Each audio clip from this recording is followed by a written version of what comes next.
There's just something about dinosaurs that brings out the child in all of us. Secretly, we'd all give anything to see one in the flesh, as opposed to the bone. And that's the paradox. We fear the unknown, but want to confront it at the same time. With monsters, you know there should be a physical presence or some kind of evidence. And yet it is their very elusiveness that fascinates and terrifies us in equal measure.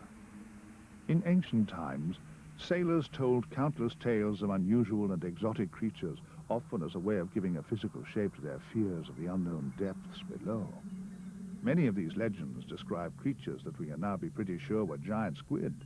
For example, the giant kraken that so terrified the mariners of antiquity really did exist. They were giant squids. But what about those other denizens of the deep, the sea serpents? Could they be real too?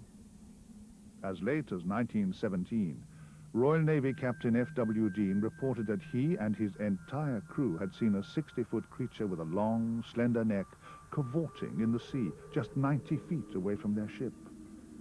Unsurprisingly, it decided to dive when the Navy vessel started using it for gunnery practice. It's not true to say that sightings of sea serpents have died out completely. Between 1940 and 1966, we know that there were some 75 different sightings reported, but reports are now definitely dwindling. So if we want to see a real live dinosaur, perhaps the best place may still be Loch Ness, if only as an hallucination, as Susan Blackmore, author of The Meme Machine, suggests. I've investigated lots of ghosts and lots of poltergeists. I've slept in supposedly haunted rooms where no one's dead, sleep for years. I've crawled around in dark cellars where terrible things are supposed to lurk, and, you know, nothing terrible has happened to me. What has happened in all these years of investigations is one of two things. Either you find that the story simply falls apart when you get there and you can't follow it any further. The supposed witness who saw it at the same time doesn't exist or can't be found, or there just isn't any information at all. Or you find a perfectly normal explanation, like some peculiar things in the heating, or the sound of a dog's chain setting off the remote on the TV and causing odd things to happen. Or, you know, ordinary little things like that. I once found a clock jumping along the mantelpiece. Its spring was all dirty. Simple things like that. So in the end, it seems to me, every time I follow these things up, there's no mystery left.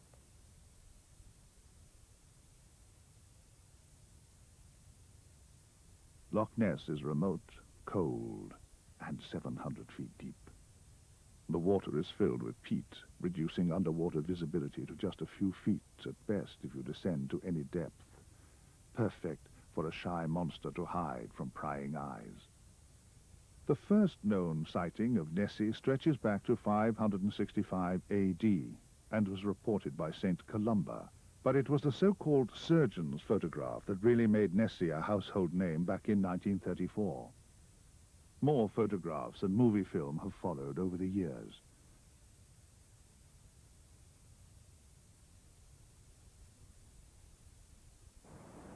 In 1987, a high-tech expedition set out to solve the mystery of Nessie once and for all.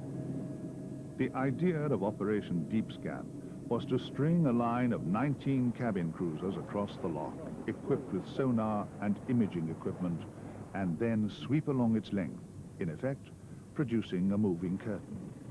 It would compare its sonar readings on its return sweep to see if anything had moved, and would also investigate any strange stationary objects. I'm not expecting any Jurassic reptiles to emerge, what I call the medium monster. I'm not expecting any of those.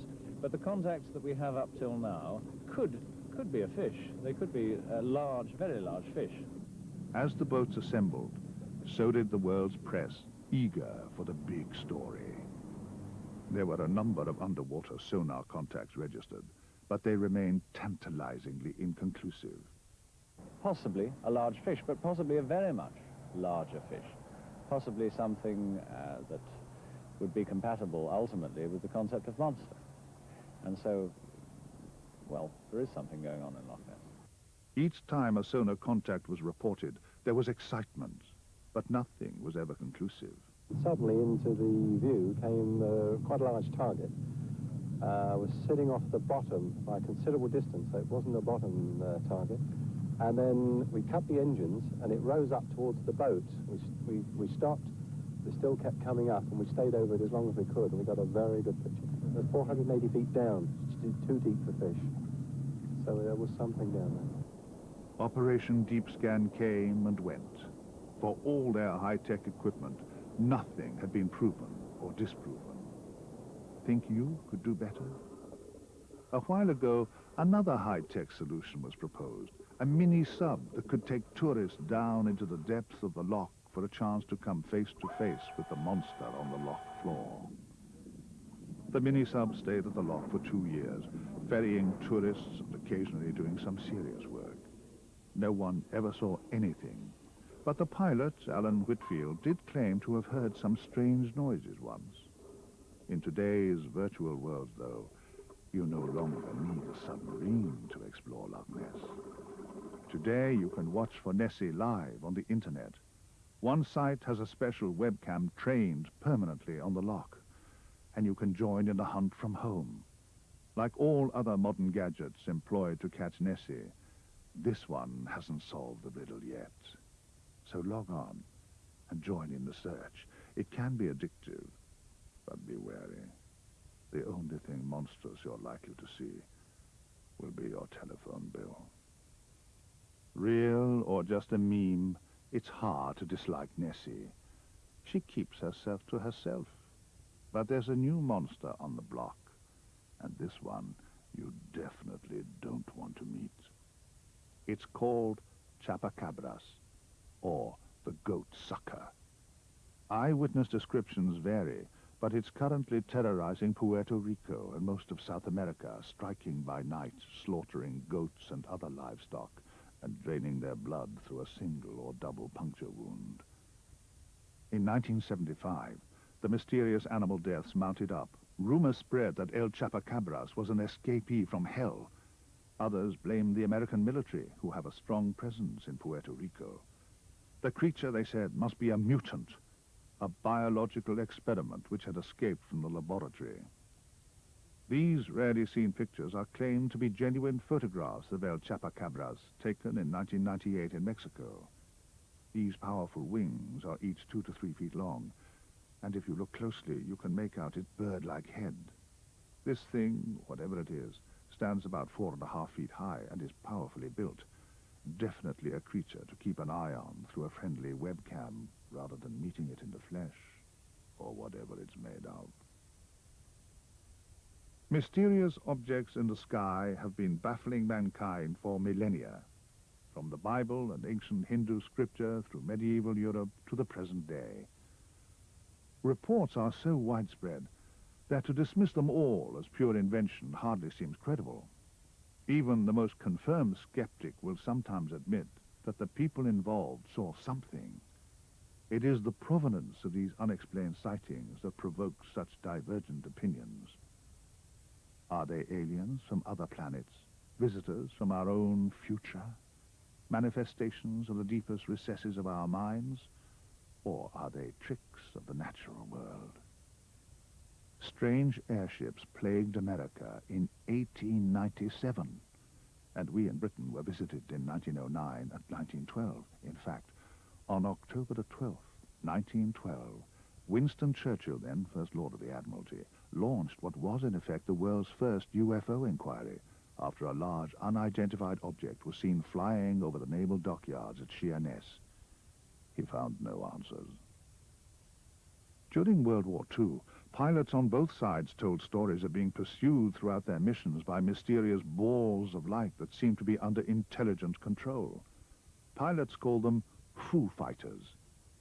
However, these mysterious objects only came to the public's attention in June 1947, when an American businessman named Kenneth Arnold reported his sightings over the Cascade Mountains in Washington state.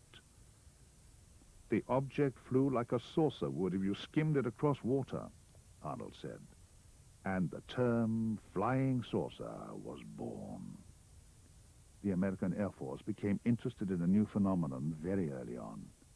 By September 1947, Lieutenant General Nathan Twining, head of Air Materiel Command, had concluded that, quote, the phenomenon reported is something real and not visionary or fictitious. Project Sign came into existence in January 1948. In August, it produced an estimation of the situation, which concluded that the flying discs were alien in origin. The report was submitted to Chief of Staff General Vandenberg, who told them to change their conclusions. All copies of the old report were destroyed. A new report concluded that many sightings could easily be explained, and those that couldn't were due to lack of proper resources. There was nothing in the flying saucer mystery after all. The cover-up had begun. Project Sign became Project Grudge. Its brief, to explain away as many sightings as possible and to get journalists to write deliberately negative stories about UFOs. The CIA got involved too. They set up a special panel which concluded that the US government should deliberately start a propaganda campaign to make fun of flying saucers and to reduce public interest in them. They needn't have bothered. A new side of the UFO mystery was about to manifest itself that would damage its credibility forever. Ever since the very beginning, people had been wondering if there were aliens inside the spaceships. Now, a strange band of men came forward claiming that they had personal contact with the saucer pilots, who were really our space brothers. Foremost amongst these contactees was George Adamski. He even produced some controversial photographs to back up his claim that he had met a man from Venus and had been treated to joyrides around the solar system, stopping off for a quick visit to the moon. He was invited to meet the Danish royal family, and it's even strongly rumored that he had a private audience with the Pope. And he was an incredible fellow. You know, he would sometimes really annoy you by telling you the most absurd things which you knew weren't true. And at other times he'd come out with such profound wisdom. Apart from his role as contactee, George Adamski also apparently served as an unofficial barber to the visiting aliens and enjoyed watching the female saucer pilots doing exotic belly dancing of an evening. He could also summon them up almost at his bidding. His friend, Madeline Rotfer, recalls one such incident in 1965. On February 26th, approximately 8 o'clock in the morning, a space friend, contact of Mr. Adamski, came to this house. I was still asleep, but when I got up, Mr. Adamski told me that he had been told that we should get cameras ready for filming later in the day. And, of course, had never seen one so close before, or I didn't expect that they were going to come hovering that close in my yard. I would have rented a Polaroid or prepared with more cameras, but Mr. Adamski actually helped me put film in the little 8mm Bell and Howell movie camera. And he had film in his Kodak camera, too. And we waited. Now, they did not tell him what time they were coming, but this was early in the morning, but this was middle of the afternoon, about 3:30, when we noticed them at a distance.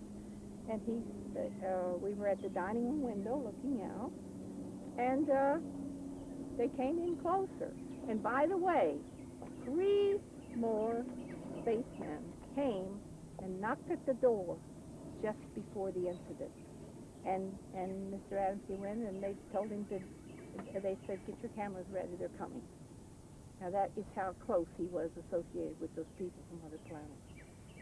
And it's difficult to believe, but they looked just like American. One of them had brown hair, and one had dark hair, and one had slightly gray hair. And they parked in a car, I believe it was an Oldsmobile, but I don't know the year, down here at the street when they came, and then the spaceship came. Adamski was the most famous of a number of contactees who crawled out of the woodwork at almost exactly the same time. Daniel Fry claimed to have been taken for joyrides in a flying saucer too, courtesy of an alien called A-Lan. He too produced photographs to back up his claims. Richard Miller contacted aliens from Alpha Centauri on his shortwave radio, who told him that the kingdom of God was imminent. While ham radio enthusiast George Hunt Williamson also made contact with aliens over the airwaves. But Howard Menger was luckier and actually got to marry his exotic alien beauty, Connie, immortalized in this extraterrestrial portrait. George Van Tassel, who lived with his family in a cave in California, met with diverse aliens, including Zoltan, Numa of Uni, and Ah-Ming of Ta. Bill, in August the 24th of 1953, I went aboard one for about 20 minutes. What was it like? What happened? Well, the interior walls were what looked like mother of pearl plastic, like we put on toilet seats and for decoration. The light inside seemed to come from everywhere. The instrument panel wasn't like anything I'd ever seen before, and all of my years since 1927 in the air game. And they had a compartment in the wall which both cleans and deodorizes their clothes by some light process, which required no water, soap, or detergents, or a washing machine. If the CIA had wanted to demolish the credibility of flying saucers, they couldn't have done a better job. Or perhaps, indeed, they were involved. Because the background of some of these contactees is very suspicious indeed, and often connected with ultra-right-wing groups. Many ufologists now believe that the contactee movement of the 1950s was a deliberate trick to turn the subject into a joke. In fact, one contactee, Howard Menger, later strongly implied that he'd been part of a Pentagon experiment to test the public's reaction to extraterrestrials. Meanwhile, the U.S. Air Force was still trying to dismiss everything away. Project Grudge had become Project Blue Book, and its spokesmen were even less convincing. Would you buy a used car from either of these men? The United States Air Force, in discharging its responsibility for the aerospace defense of the nation, is called upon to investigate reports of unidentified flying objects. Two Air Force officers have, over the years, been very closely associated with this activity. Lieutenant Colonel Lawrence Stacker was formerly the chief spokesman for the Air Force on the matter, and Major Hector Quintanilla is now the chief of Project Blue Book. To date, we have over 10,000 cases at Wright-Patterson Air Force Base, of which 646 of these remain unidentified. That's not to say that we could not have identified more cases if we had gotten to the observer quicker and checked the local activity. The Air Force has been accused from time to time of hiding information about UFO. What do you have to say to that, Colonel Patrick? Well, these charges are absolutely untrue. Actually, the United States Air Force releases statistics on the UFO phenomena through the Department of Defense press desk periodically, and we've always honored accredited media when they want to investigate a given specific sighting. There's nothing to hide. There's nothing to hide at all. Equally shifty and unconvincing was Air Force Secretary Harold Brown. We have not been hiding anything. The investigations have been made public. The explanations of those where there is a clear explanation have been made public. The hearing this morning was public for just that reason. In those cases where for lack of data or lack of a convincing hypothesis, the sighting has been kept in the unidentified category, we've been perfectly willing to say that too. Blue Book's increasingly desperate explanations for UFO sightings was now a standing joke in the newspapers. And its once chief debunker, J. Allen Hynek, switched sides and declared UFOs were real after all. But the tactic of ridiculing witnesses who came forward was bearing fruit, as Michigan farmer Frank Mann complained. Well, you can look at here, look, beer bottles thrown. Look at my windshield. What would you think if somebody was throwing beer bottles at your house, stand out in the middle of the road screaming, you nut, you're fanatic, and all that? What would you think? Are you sorry now that you did tell people what you saw? Yes, I am. I am sorry, because not that it's not the truth, but it's just the idea that the reaction of the people. They think you're a nut, to tell you the truth. That's just what they figure you are. And I'm not going to take it no more. I don't want nobody down in here. I just leave me alone. And if the thing lands right there by that pump, I'd never say a word. And he got out and talked to me. I wouldn't tell nobody. That's just the way I feel. I'm bitter and disgusted in the whole matter. And if people's going to act like that, I hope one lands right in Ann Arbor, right in the middle of Detroit. Why did the American authorities work so hard and so underhandedly to try and fool the public into believing that there was nothing in the notion of flying saucers? Perhaps they were embarrassed that they didn't have any answers.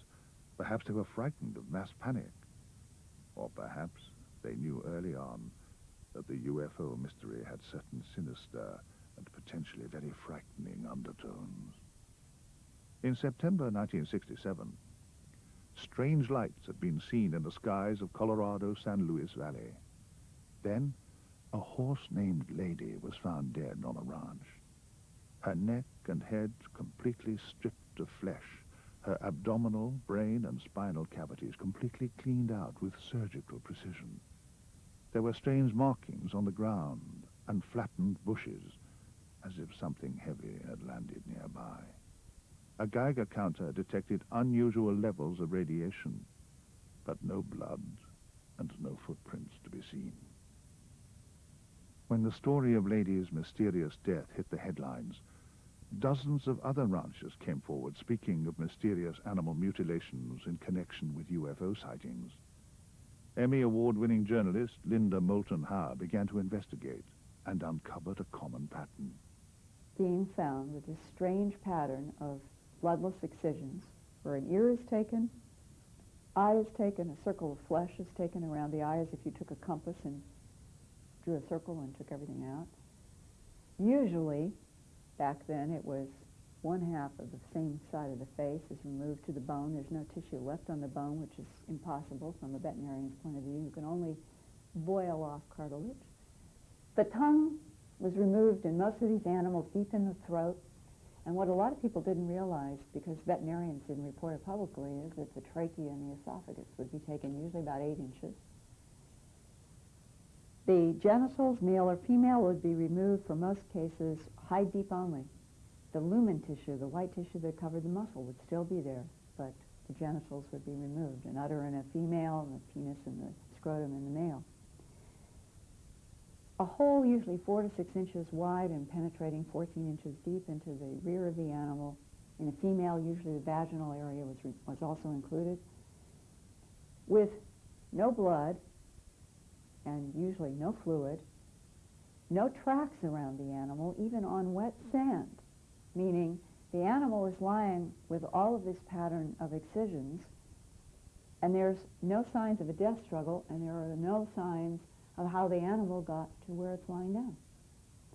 And that is what provoked the law enforcement to look to the sky right from the beginning of this strange mystery, which does go back to the 1950s. It led me to law enforcement talking to me off the record and, in a few cases, on the record, that they became convinced on their own experiences in the field and their investigations that they were dealing with, quote-unquote, creatures not from this planet. And later on, I was to hear the same thing from military intelligence, people who had served in the military. Yes, Linda, yes, we are dealing with extraterrestrial biological entities. Yes, they have the ability to go into anyone's pasture and take any animal that they want, and there's nothing we can do about it. And that's why we don't want anyone to know. Just like the rest of the UFO phenomenon, there are no clear-cut answers as to what is really going on, but there are strange stories coming out in government circles. This tissue and fluid, what is it being harvested for? A few insights from military and government intelligence suggest, and I'm not sure they know, that we're dealing with an advanced civilization that may harvest DNA from a multitude of planets to make all kinds of genetic life forms. They could be harvesting material to make androids to do work for them. And they may need tissue that is from a particular planet around a particular planetary solar system because it's adapted to a very specific mix in the atmosphere, to a very specific gravity, to a very specific light. because every sun is going to have a different frequency of light. So you might have to collect tissue from any given planet in order to make something that maybe you put back on that planet to be your observer, your monitor. And we are in the world of speculation because I do not know the reason. Even the people who say that they have been taken by beings. The human abduction syndrome, which is so complex and confusing. They come away with impressions, and that's all they ever say, just impressions, that what is happening has something to do with survival, ours and something else, and that it is very much related to life forms and genetic harvesting. And beyond that, I do not know. Today, these strange and appalling animal mutilations are continuing around the world. Mutilations regularly occur around the British Isles, and it seems that no animal is safe. And if no animal is safe, how safe are humans? There have certainly been a number of near misses reported by aircraft all over the world. In January 1995, a British Airways 737 airliner on its final approach to Manchester Ringway Airport narrowly avoided an unidentified flying object. Captain Roger Willis and First Officer Mark Stewart reported that it was wedge-shaped, completely silent, and had a black stripe down the side. The object also had a number of small white lights, like a Christmas tree. The Civil Aviation Authority studied the incident intensively for a year and could find absolutely no explanation for what the object was. This was intensely embarrassing for British Airways. Had their pilot really seen a flying saucer? Well, that has sort of connotations of little green men and things. I would say it was unexplained air miss that keeps me on sacred ground. To add further credence to the sighting, the object was also seen by motorist Mark Lloyd. He was able to move sideways, right and left, and tilt over backwards, do manoeuvres that no aircraft in this country could do them sort of manoeuvres. There are literally hundreds of such reports from pilots all over the world, but not all have ended so happily.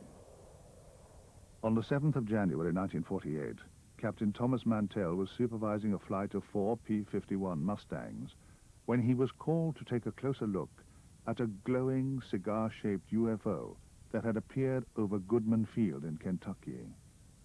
Leaving his flight, he climbed to 15,000 feet in pursuit of the mystery object. Mantell's plane crashed minutes later.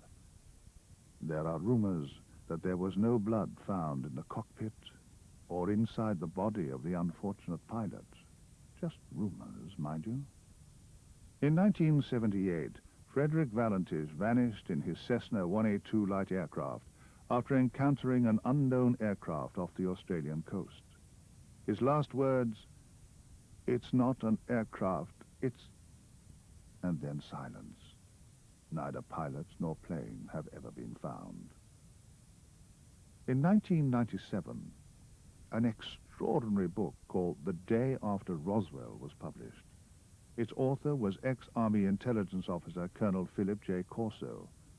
Corso had a flawless military record and an absolutely fascinating story to tell.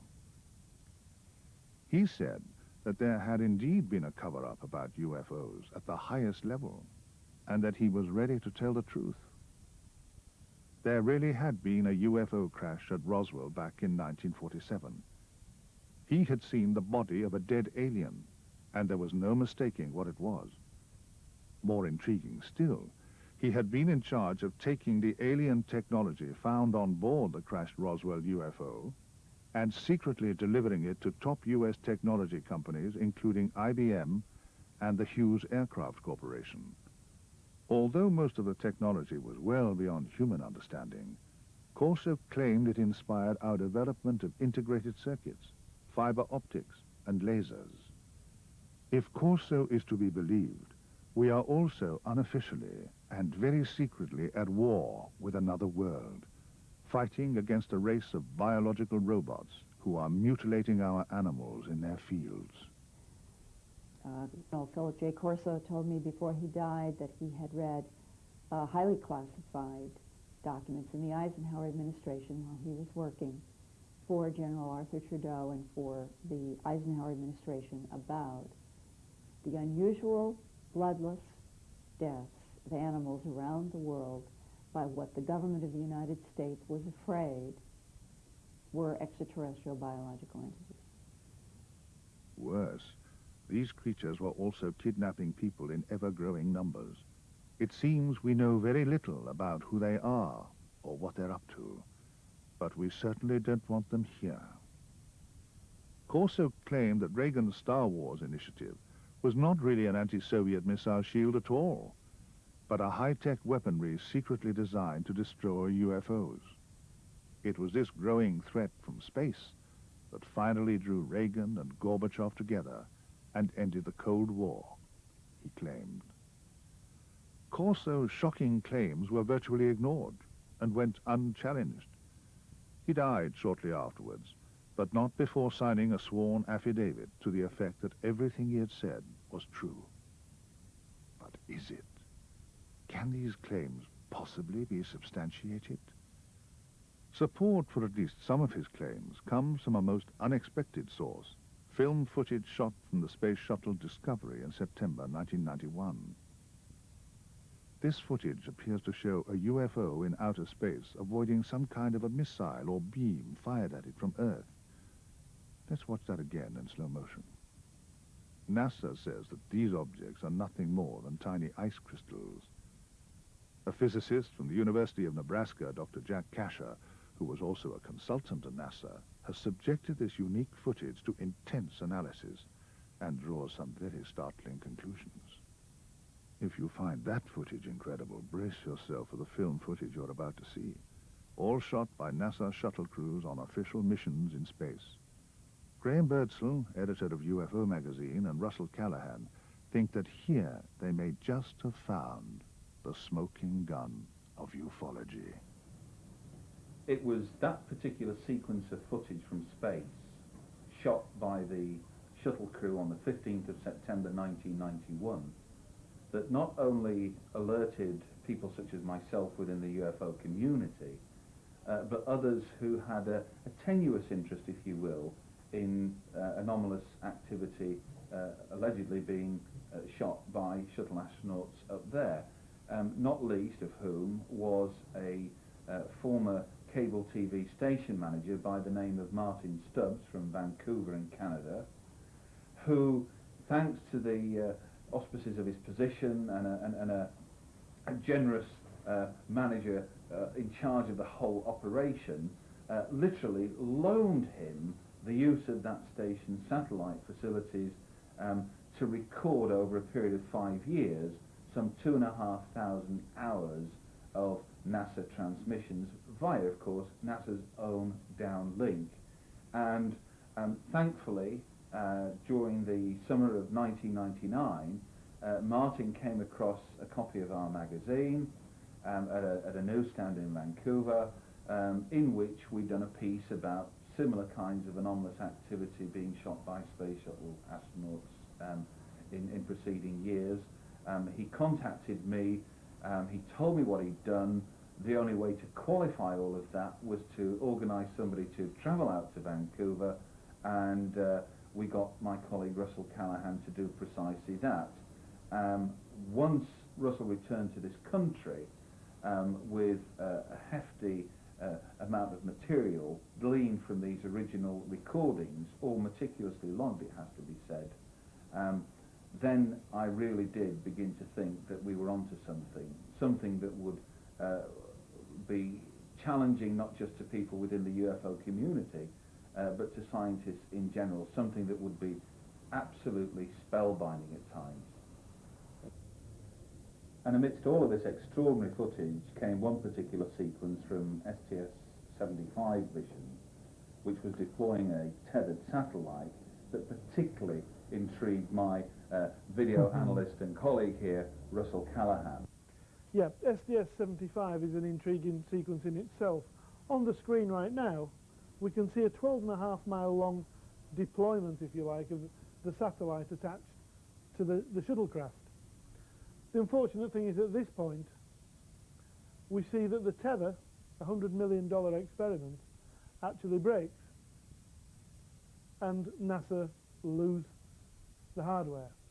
The satellite drifts for days, obviously monitored by ground control and monitored by the people on board the shuttle, but it's as the sequence extends that we see some 3.5 days, I believe, after the event, they catch up again with this drifting satellite.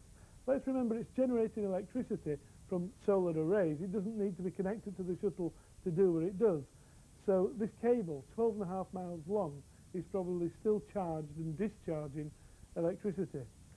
NASA tell us the distances. They give us all this information that skeptics and debunkers say, you haven't got relative information, it's not relevant. Well, yes, it is. NASA are telling us that there's the tether. The tether's 12.5 miles long, and the tether's now 70 miles away from the shuttlecraft. This is the tether, the very distant, long pencil-like object at some 80 miles distant. The very powerful cameras on board the shuttle can zoom in to get a closer look at the object. And as we see, as the camera's adjusted here, the tether at this moment is down below the view, but things are starting to happen. There's some slight movement there, but as soon as the camera goes into the close-up shot of the tether, for some reason, there's an interest to do this shot, look, objects come in from all directions, different speeds.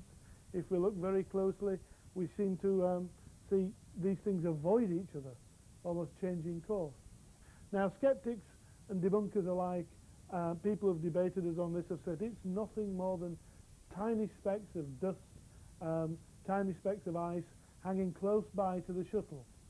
Well, this is where the problem gets even heavier for those experts' ideas, if you like. We now know that the camera and the actual tether are some 80, 90 miles apart.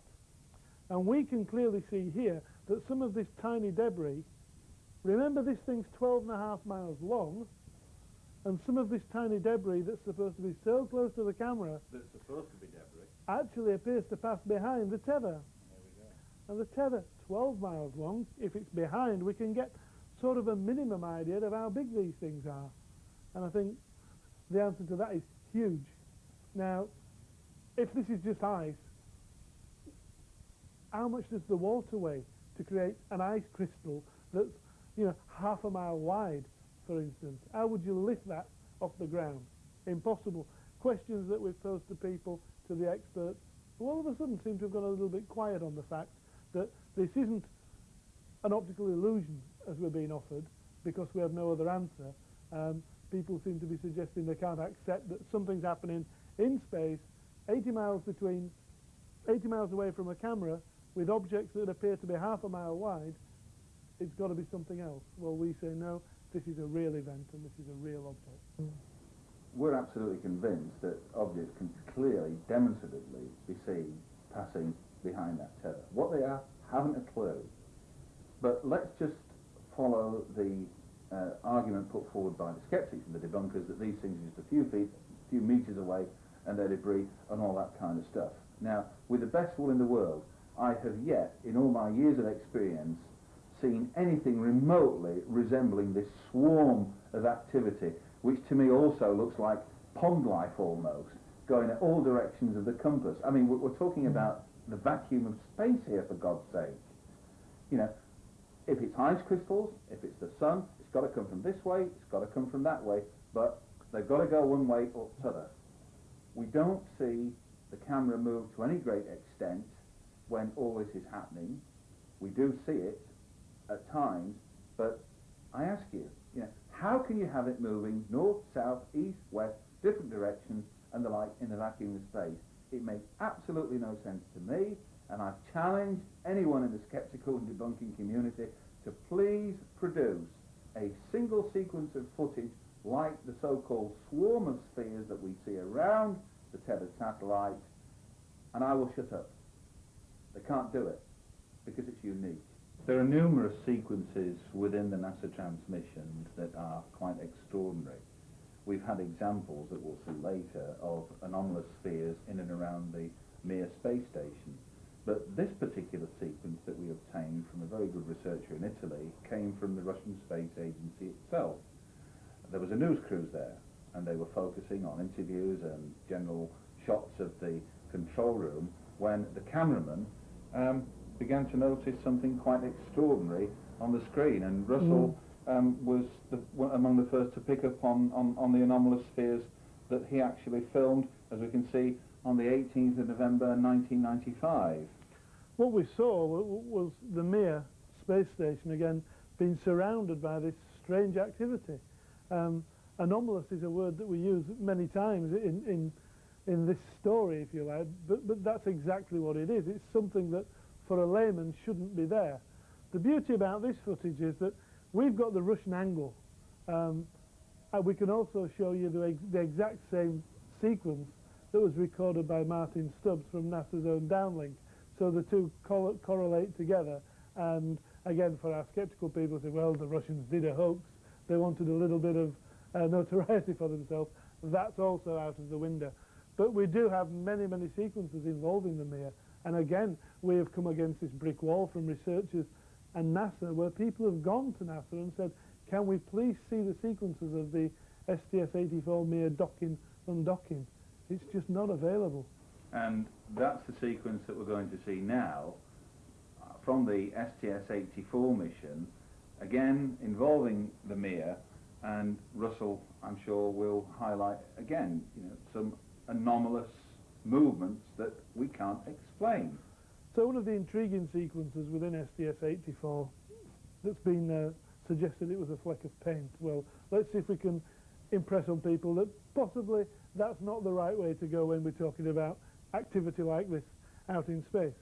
First things first, the shot's all wrong. If you were going to be filming the Mir space station, then surely the centre or near the centre of the frame would be the ideal place. So we've got to surmise that the cameraman or the operator is actually watching something other than the Mir. As the footage rolls, then indeed we can see this spherical phenomena passing across the screen. But then there's more of this to come, because the camera operator again moves the camera to pick up some more of this stuff. But keep your eye on this fella. If it's a fleck of paint, it's a clever one, because it stops as if to say, oh, there's something in my way here, I better go over it. And we see the thing change direction and travel up through the solar arrays. Again, this sequence presented as a toilet flush on the shuttle. Well, excuse me, this is the shuttle. This collection of whatever it is has entered the shot from some distance away from the shuttle. Time and time again, let's try and knock the footage to get an answer. It doesn't work. These are physical, actual events. And this is the STS-80 sequence filmed, as you can see, on the 1st of December 1996. We let it run. Keep your eye on the centre of this picture here. You're going to see an object come from beneath the cloud. Here's a close-up on your right. What is it?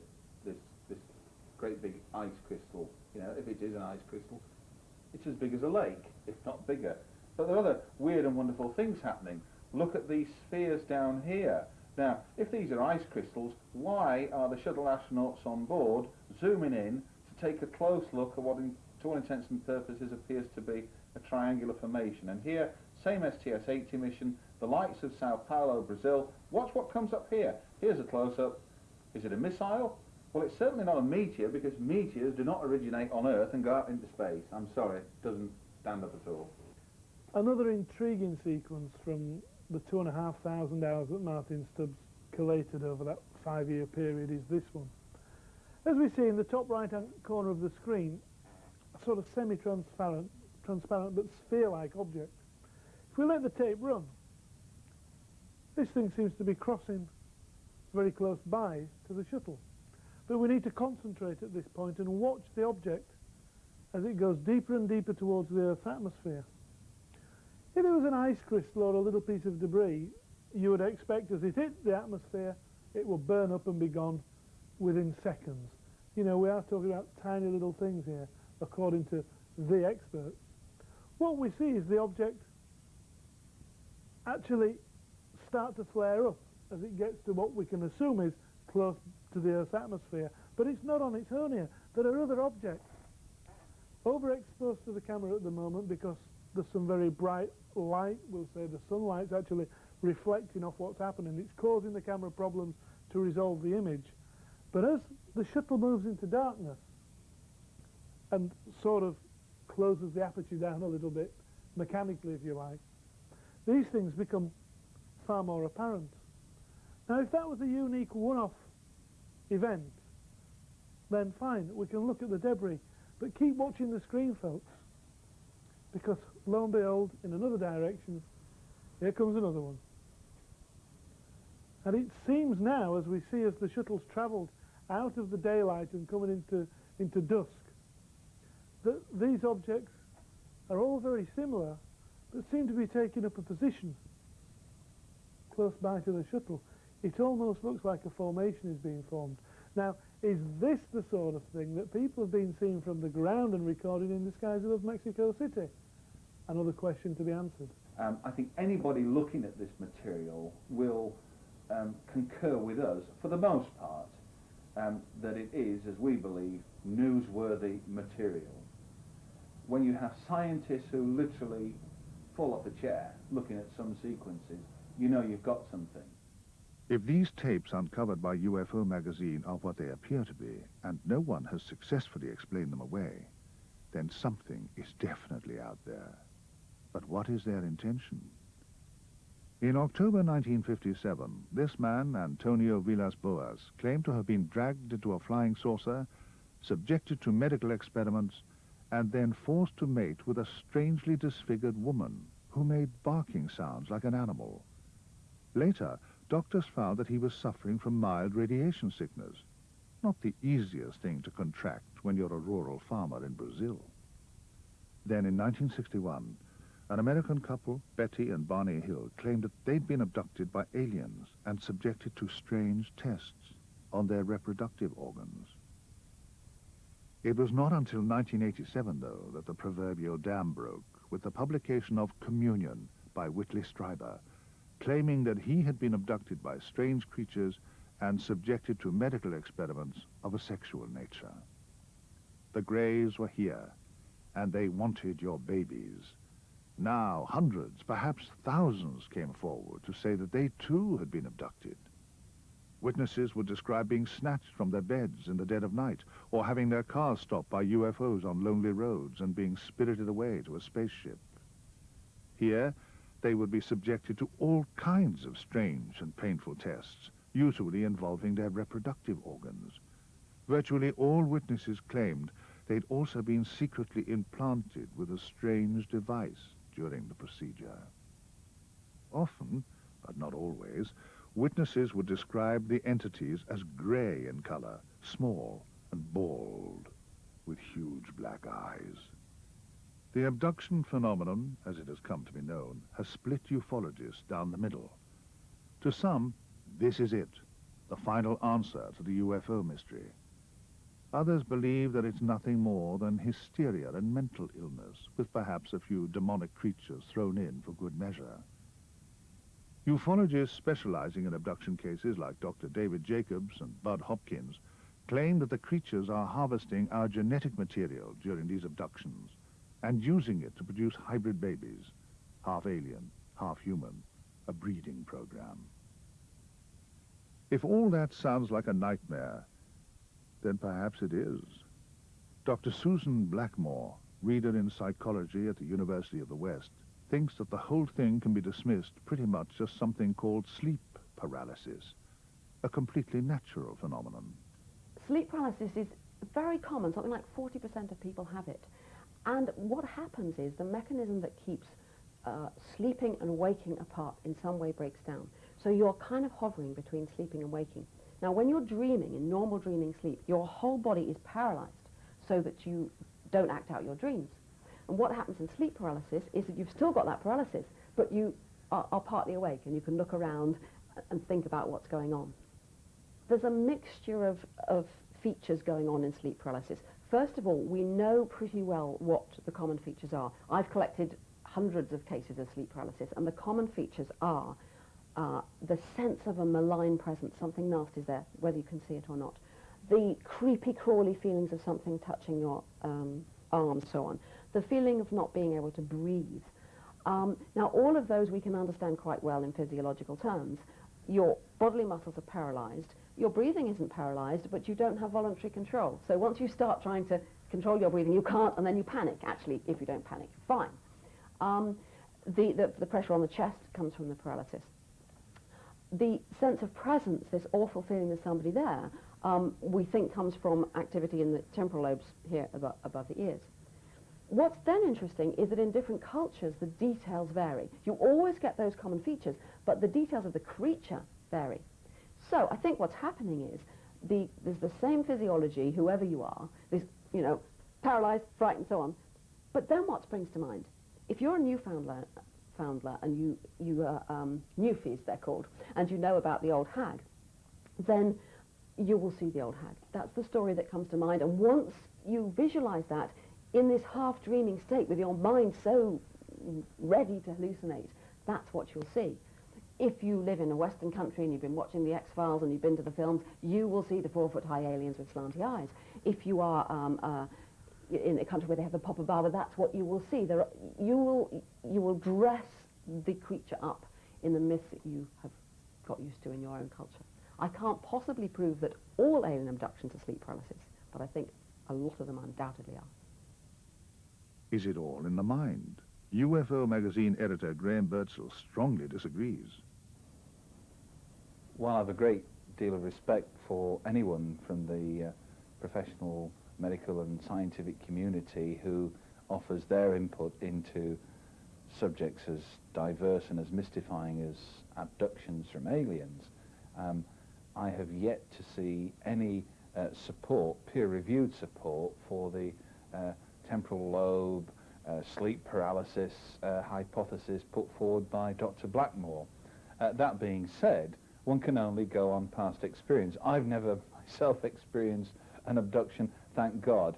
I think they'd probably have to create a spacecraft designed to carry bulk loads in my case. However, that being said, one again can only comment about people that one has come across, and I have to say I have dealt with over the years and seen and talked to a great many people who have claimed to have been abducted. I think with abductions, I think we have to dispel a few myths. Not all abductions occur at night. Not all abductions occur without any kind of corroborative witness testimony. Well-known case from New York involving a lady by the name of Linda Cortill, where people on the ground actually saw this object outside a high-rise apartment, and they're on the 12th floor. This light appeared, somebody appeared to be going through this beam of light and into a craft. But I've come across people who have had these experiences, and their integrity and honesty, you just can't argue with that. We're talking about metropolitan police women in London. We're talking about well-known and respected businessmen here in the north of England. We're talking about electricians. We're talking about a particular lady who runs a well-known chain of fashion shops.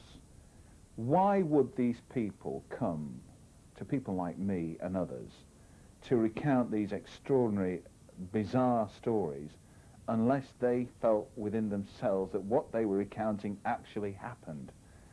I think the biggest myth of all that needs to be dispelled is that all of these people have to undergo some kind of hypnosis to draw out these missing time periods.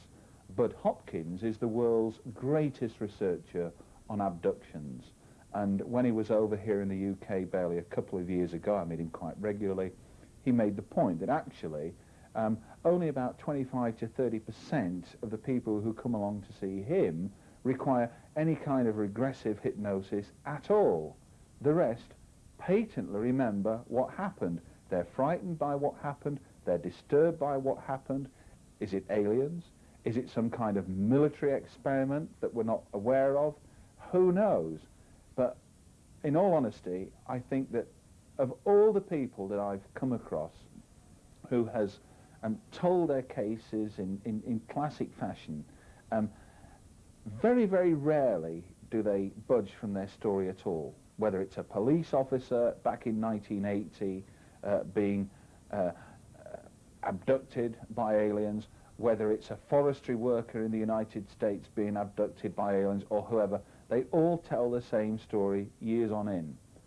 And finally, here's an intriguing thing for people to ponder on. In 1997, a native Amazonian couple from Ecuador, in point of fact, stumbled out of the jungle to tell an extraordinary tale of how they had been abducted by aliens. All of the classic features were there. The blinding light, the medical examination, the description of the tall humanoids, the little alien grey dudes with pearl-shaped eyes. But neither man and wife could read or write. They had no electricity into their village. Their home consisted of 4 poles and a sackcloth for a roof. Television was non-existent. How in God's name did they come up with this story from the midst of the jungle up the Amazon? It's events like that that make you stop and think. And it's events like that that compound theories put forward by Susan Blackmore and others. But how good is that so-called physical evidence? Dr. Blackmore is scathing. I'm always on the lookout for evidence that's going to prove me wrong. I mean, I really don't think that people are being abducted by aliens. But, you know, wouldn't it be exciting if they were, and if I could be the scientist who could show that? I got closest to this when a young man turned up in my lab and said that he had an implant in his mouth that had been put there by the aliens and asked me to test it. And, of course, I was delighted to, you know. Wow, this might be the first real alien implant. Well, we put it under the scanning electron microscope and did various other tests on it, and we discovered that it consisted of about 60% mercury and quite a lot of silver and tin, and was pretty obviously a dental filling. So that was a bit sad, but this is the way it goes. I have seen stained underpants supposedly brought back and showed to me by David Jacobs, supposedly brought back by aliens. I have seen various other claimed objects, but frankly they are not very convincing. And until someone comes up with something that really is convincing, well, I don't believe they're real. When you're looking for physical evidence of abductions, on the periphery you have these extraordinary examples where people are abducted late at night. They find themselves in a foreign street, they get back to their house, they're locked out, they can't get back in. When they eventually do get back in, they're wearing somebody else's t-shirt from a college campus or wherever on the other side of the world in Japan. There have been all kinds of weird gouge marks found on the surface of the skin of these alleged abductees, and of late, one of the more intriguing developments has been independent studies conducted by scientists who have discovered strange, almost like dust particles of glass present in more than one location where abductions have allegedly taken place. On the other side of the coin, over the past 10 years or so, 2 individuals, Daryl Sims and more recently Dr. Roger Lear, who hails out of California, have conducted the surgical removal of alleged alien implants. Alien abductions, forced experiments, strange breeding programs, and half-human children. If you think this all sounds a bit like a fairy tale, then you may be more right than you suspect. You see, the idea of fairies that we have today was created by the Victorians. They are responsible for all those images of tiny, delicate creatures with gossamer wings fluttering about the flower beds. Those in the Middle Ages who claim to have met the little people described them very differently. You see, when the fairies weren't floating about in their cloud ships or killing cattle. They were intent on seizing or tricking humans and mating with them. The fairies of old, it seems, wanted to make half fairy, half human babies. Deliciously intriguing, isn't it? I can cite something in the region of about 30,000 hitherto classified UFO documents that have been released ever since the American Freedom of Information Act came into being on the 4th of July 1974. UFO documents from every military and intelligence agency in the United States that you can think of. I can cite instances where over 3,500 military and civilian pilots have officially reported their encounters with UFOs. I can cite over 400 radar tapes where we have recordings of things that literally can't be explained in conventional terms. Over 4,000 ground trace marks. That, I would suggest, is part of this argument that I put forward, that there is overwhelming evidence that there is something going on. But is it the smoking gun evidence? Well, I don't have a little green alien that I can parade in front of the world's media right now. And who's to say he's grey and not green or whatever? I don't have a bit from an alien spacecraft.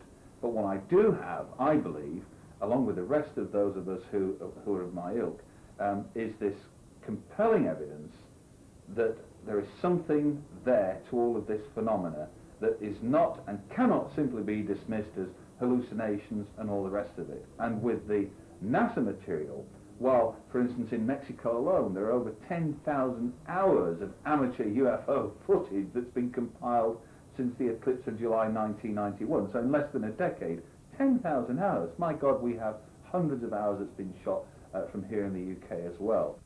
I've talked with people who have been in military and intelligence who have talked to me completely off the record. They'll never talk on the record. They think we're dealing with time travelers. They think we're dealing with intelligences from universes beyond this one. They think that the phrase extraterrestrial biological entity is only one tiny slice. And that the crop circles themselves could be coming from the frequencies that we would, in centuries past, have interpreted as angelic realms. What are angelic realms to the 21st century human mind? At the dawn of the 21st century, the very same mysteries that plagued our ancestors still challenge us today. In our modern world, we still believe in the little people, only now we call them beings from outer space, not fairies. Ghosts now turn up on cameras and tape recorders, and the monsters that once did battle with the knights of old show up on sonar soundings. Crop circles still plague farmers as they have done for centuries. Now we can appreciate their geometry, but we still don't know what they really are. Modern technology is providing exciting new evidence, but it isn't providing answers. Perhaps that shouldn't surprise us. After all, some of the mysteries challenging us today are so strange, so bizarre, that perhaps we haven't even learned to ask the right questions yet.